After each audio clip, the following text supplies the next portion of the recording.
Unlocking trust, the psychological hack for better relationships. Is there truly a psychological strategy that can help someone feel more familiar, fond, and trusting towards you? The answer is a resounding yes.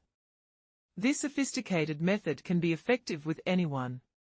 However, before you start envisioning yourself as a master manipulator, it's crucial to remember that this technique should only be applied in situations where both parties benefit. If your intentions are less than honorable, it will likely come across as insincere and untrustworthy, which is the exact opposite of what you want to achieve. Whether your goal is to forge a deeper bond with a woman, improve your relationships with family members, enhance your rapport with your boss, or increase sales with your customers, you will find the like me psychological hack to be quite valuable. This insightful information comes from John, a former relationship coach, who now serves as a corporate consultant and prefers to remain anonymous. If you're new to my channel, I'm Anna Jensen, and my mission is to assist good men like you in understanding modern women, so you can attract and maintain meaningful relationships, or simply improve your interactions with women. Welcome to Just the Tip. So, what truly makes a relationship thrive? In a nutshell, it boils down to communication.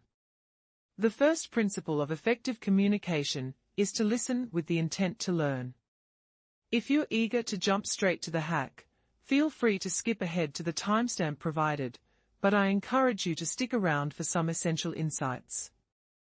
If you're still with me, I commend your genuine interest in understanding others. The more you learn about women, or anyone, for that matter, the easier it becomes to foster a sense of familiarity, fondness, and trust. However, communication encompasses more than just speaking and listening. In fact, a significant portion of our communication is conveyed through body language, tone of voice, and even our overall energy. Nevertheless, the words we choose also play a vital role. In a previous video titled 10 Body Language Secrets to Know If She Is Actually Attracted to You, we explored how to improve communication and connection through techniques like mirroring, and I will link that video at the end of this one. In this discussion, we will focus on the actual words we use. There is a profound need for both understanding others and feeling understood ourselves, and I'm sure you can relate to that. If we speak different languages, it becomes challenging to communicate effectively. I could listen attentively all day, but if the words you express don't resonate with me, we may encounter significant communication barriers. In a business context, effective communication operates similarly. If we fail to grasp our boss's values and communication style, we may consistently fall short of their expectations. Likewise, if we don't understand our customers' values and communication preferences, the features and benefits of whatever we are selling, be it a product, service, or idea, will likely fall on deaf ears. This is why it's essential to communicate in a way that ensures the other person feels heard, validated, and understood, just as you wish to be acknowledged and understood. By striving for this understanding, we can truly listen to what they are saying and view the situation from their perspective. We can empathize with their experiences and connect on a deeper level. Only then can we present our product, service, or idea as the transformative solution they are seeking. And if you're in search of love, that product, service, or idea is, in fact, you. Some of you may know that I previously worked in real estate, which I affectionately refer to as being a land pimp. Yes, I was a realtor, and everyone in sales, we've all heard the saying that people buy from those they know, like, and trust. Put another way, you can't hope to sell Jane Jones the product she wants unless you learn to see the world through Jane Jones's eyes. Imagine you're courting someone, you're drawn to a partner who truly understands you, right? The more empathy you show, the easier it is for her to place her trust in you. This principle applies across every type of relationship, business, family, friendship, or romance. When a woman trusts you, she feels both physically and emotionally secure. In fact, feeling safe is a fundamental human need. Without that safety, no one can fully lower their guard. You might think, of course, we prefer dealing with people we know and like. Here's a little insight many people miss. We tend to trust and feel closest to those who share our own values and thought patterns.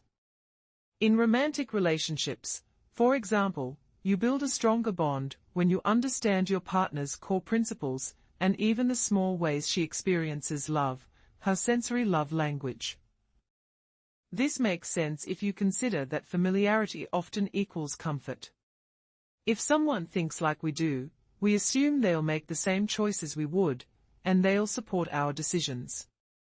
Our brain flags these people as low risk, protecting us from potential emotional danger. But how do you mirror someone's way of thinking without pretending to be someone you're not?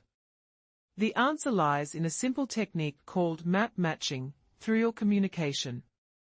Every idea we convey uses language tied to one of our 5 senses: sight, sound, touch, smell, or taste. By paying close attention to which sensory words your conversation partner favors, you can align your own language with theirs. Here's a quick guide. Visual, words like picture, see, or bright. I can picture you succeeding. Auditory, phrases about hearing, tone, or volume. I love how that idea resonates. Kinesthetic, references to touch or movement.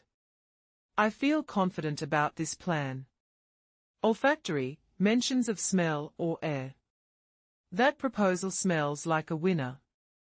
Gustatory, taste words such as sweet, bitter, or savory. The idea has a sweet spot. Matching someone's sensory vocabulary shows that you speak their language, and people naturally gravitate toward those who are like themselves. This isn't magic, and it doesn't come instinctively to most of us. We are not taught it in school, but like any skill, it gets easier with practice. By paying attention to how people around you express themselves, and then reflecting their words back in your own conversation, you'll see trust and rapport grow almost effortlessly. Ultimately, when you understand the way someone experiences the world and adapt your communication accordingly, you'll get more of what you both want, whether it's a sale, a friendship, or a deeper personal connection. Most people rely heavily on words when communicating through one or two of the primary senses: sight, sound, touch, smell, or taste. This might initially sound like a jumble of random ideas, but bear with me, especially if you're a fan of personal development, gaming, or building relationships. You don't need to change anything about how you communicate if that's not your style. However, if you're interested in improving your interactions in areas like public relations, gaming, or personal connections, understanding someone's preferred sensory mode can transform how you connect with them. This concept is advanced and even professional-level material, but once you grasp it, it can simplify your daily interactions. If you enjoy gaming, think of it as a mini-game. Can you figure out your primary sensory mode? If you know yours, share it in the comments below. It's a fun way to engage with the topic. Approximately 60 to 65% of people are *** visual communicators ***. They process information through images, colors, and spatial arrangements. Visual language helps them form deeper connections. For example, if someone is a visual communicator, phrases like **, you light up the room **, or **, I can picture us together in the future ** resonate strongly with them. These statements create mental imagery that aligns with how they think. Around 20 to 25% of people are *** auditory communicators ***. They thrive on sound, rhythm, and verbal cues. To them, hearing and being heard are essential. Auditory language helps them feel understood. If you're speaking to an auditory communicator, phrases like **, that sounds like a great plan **, or asterisk your voice calms me down asterisk will likely work best. They value how ideas asterisk sound asterisk rather than how they look or feel. A smaller group, roughly 15 to 20%, are asterisk asterisk kinesthetic communicators asterisk asterisk. These individuals need physical or emotional touch to feel connected. They are often described as huggers who rely on sensations like warmth, pressure, or emotional resonance. For them, language that evokes feelings of connection is key. Saying something like asterisk you've got such a warm vibe asterisk or asterisk this relationship feels right asterisk can deeply impact them. A tiny fraction of the population, about 1 to 3%, are asterisk asterisk olfactory or gustatory communicators asterisk asterisk. These rare individuals are influenced by scents and tastes. If someone is an olfactory communicator, phrases like asterisk, something about this situation smells off asterisk, or asterisk your perfume drives me wild asterisk might resonate with them. Gustatory communicators, on the other hand, respond well to language tied to taste or digestion, such as asterisk I need to digest what you just said asterisk, or asterisk you're the sweetest part of my day. Asterisk.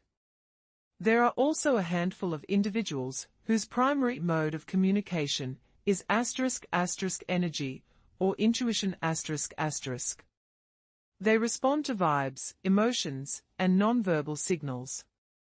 For them, phrases like asterisk you have such a positive energy asterisk, or asterisk our connection feels tangible asterisk are powerful. These people often rely on gut feelings rather than literal descriptions. Most of us have a primary and secondary sensory mode we use for communication. If you're single or prefer independence, pay attention to your own sensory preferences, or observe the preferences of your boss, clients, or customers. Tailoring your communication to match their dominant sensory style can lead to faster career growth, stronger sales, or more successful collaborations. This video introduces a lot of new concepts, and it might feel overwhelming at first. Remember, even small improvements in understanding how people communicate can make a big difference over time. Using your preferred sensory language can help deepen emotional connections, but it's essential to explore other ways to foster meaningful relationships. A technique called mirroring can enhance connection by allowing you to feel understood when she mirrors your emotions. Learning how to use body language effectively also reveals if she truly feels attracted to you. This will be explored in the next part of our video. To make her trust and respect you more, consider using psychological hacks designed to build confidence. As you continue listening and learning, remember to engage with her positively. Send love and blessings to her. God bless.